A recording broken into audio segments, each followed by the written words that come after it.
Ladies and gentlemen, welcome back to another World of Warcraft video. As always, your host Papa Till, bringing you coverage and news and all that good stuff above. I'm looking at my water right now because I'm examining it, and I feel like the editor just took the seal off, and this is either a Aquafina or a Dasani or possibly a Deer Park in disguise. Editor, if you're setting me up, sir, you will get packed and shot in Minecraft, or I said what I said. Put him on high alert. Say, editor, high alert in the comments below if you're watching this video. He will get packed.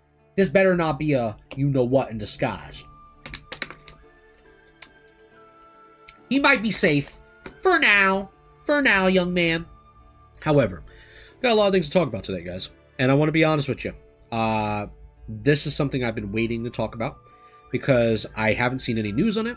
I haven't seen any information about it.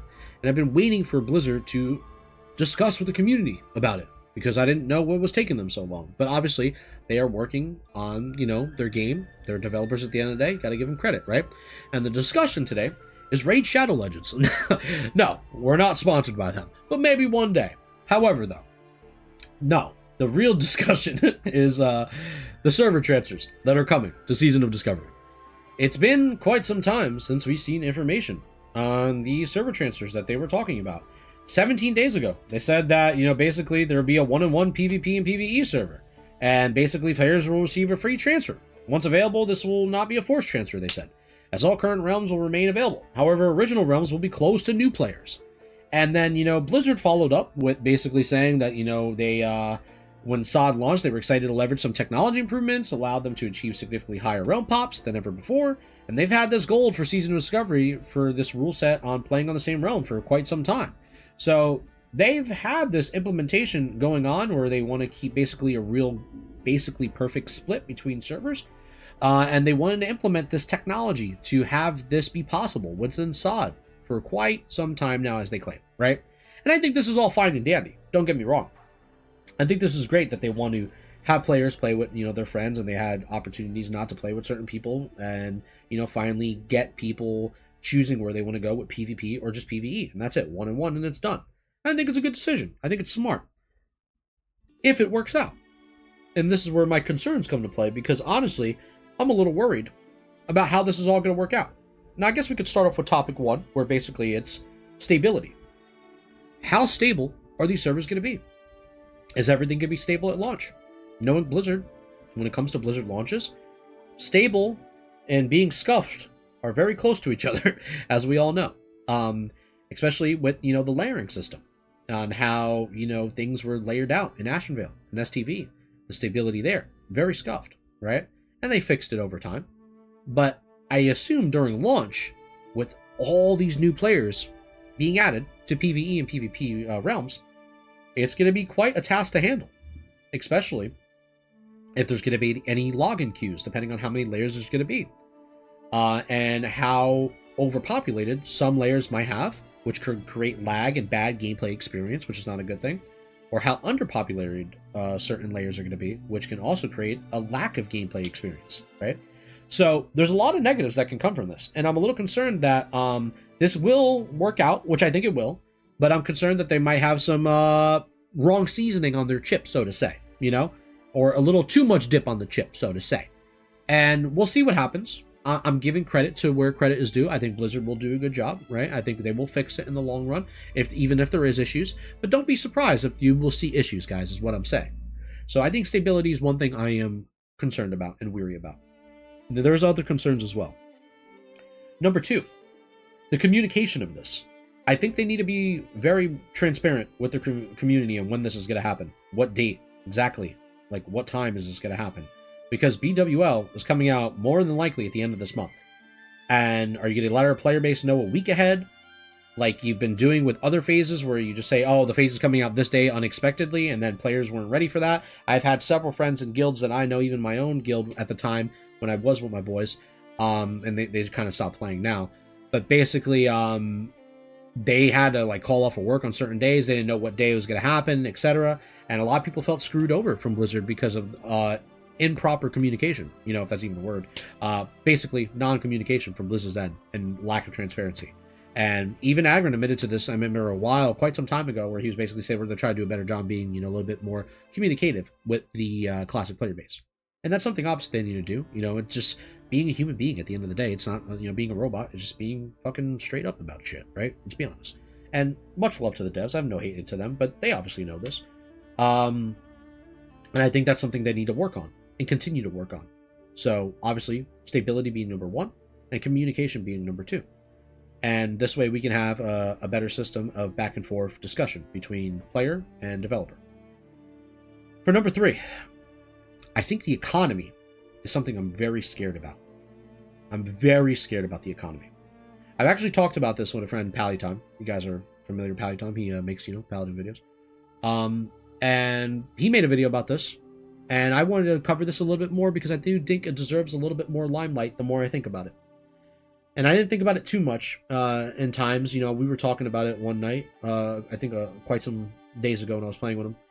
And I was thinking about it more and more about, just how like bots are just going to run rampart in these new systems. And this is something I've been thinking about too.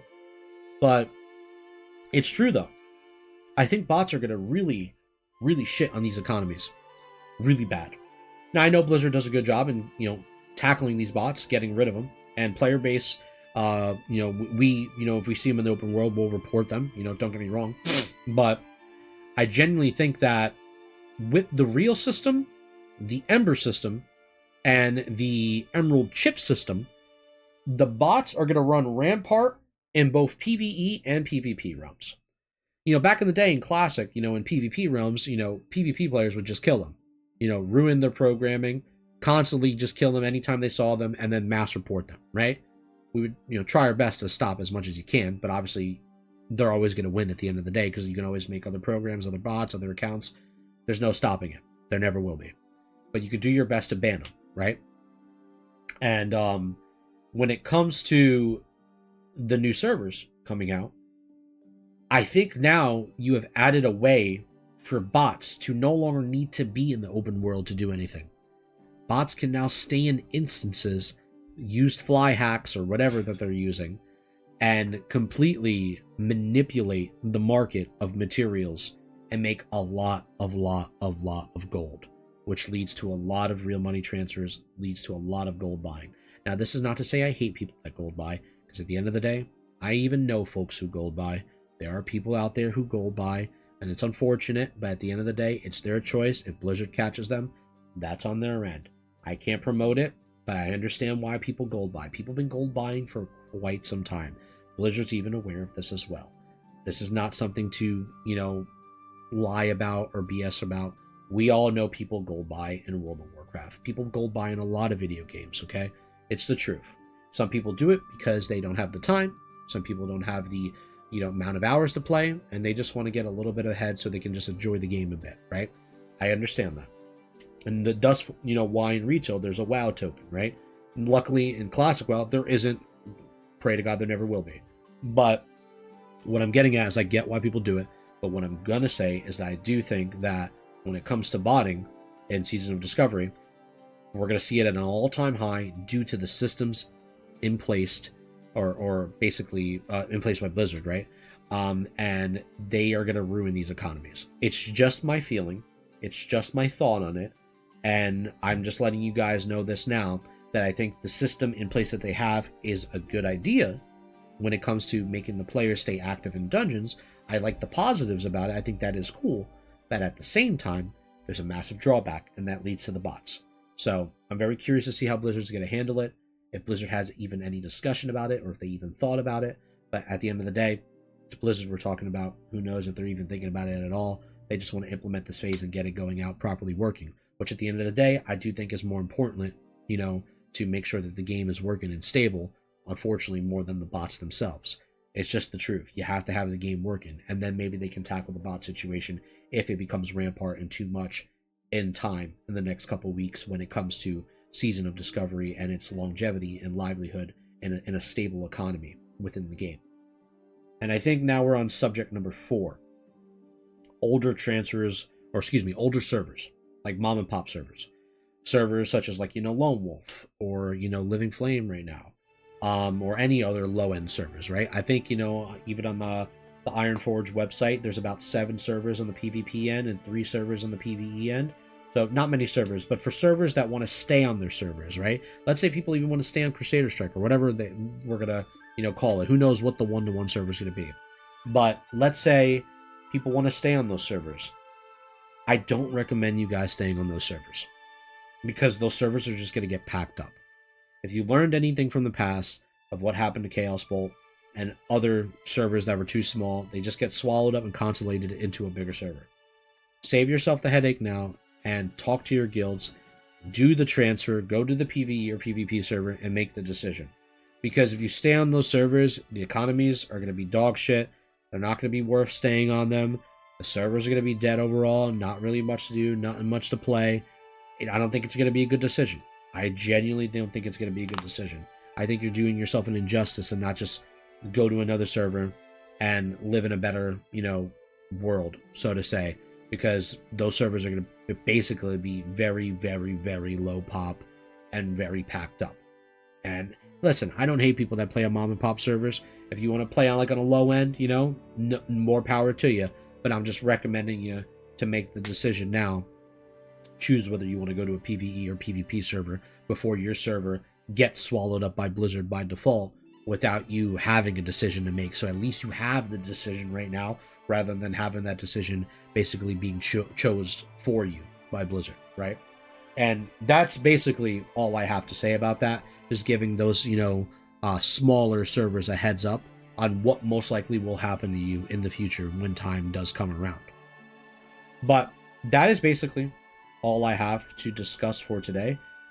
It's a very simple video. It's a very, just one-on-one discussion. I hope you guys, enjoy these types of videos, because I don't want to sugarcoat the fact that I am not excited for this next phase of SOD, but at the same time, I do realize that there is massive issues that can happen from this, and I just want your guys' thoughts and opinion overall. So let me know your thoughts in the comments below and what you guys think about all the subjects that I brought to you today, because there is no light on these subjects and I wanted to shine a light on them because we just haven't had no communication about it. So let me know your thoughts and comments below, and then we will go from there.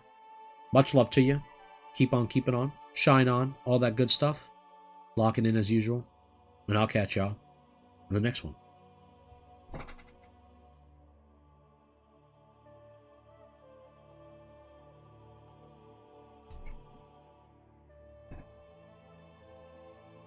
Some of y'all need to get your ass beat with this brush. Now, this is a very simple brush. My niece gave me this one. It was a very nice one. Brush the luscious hair.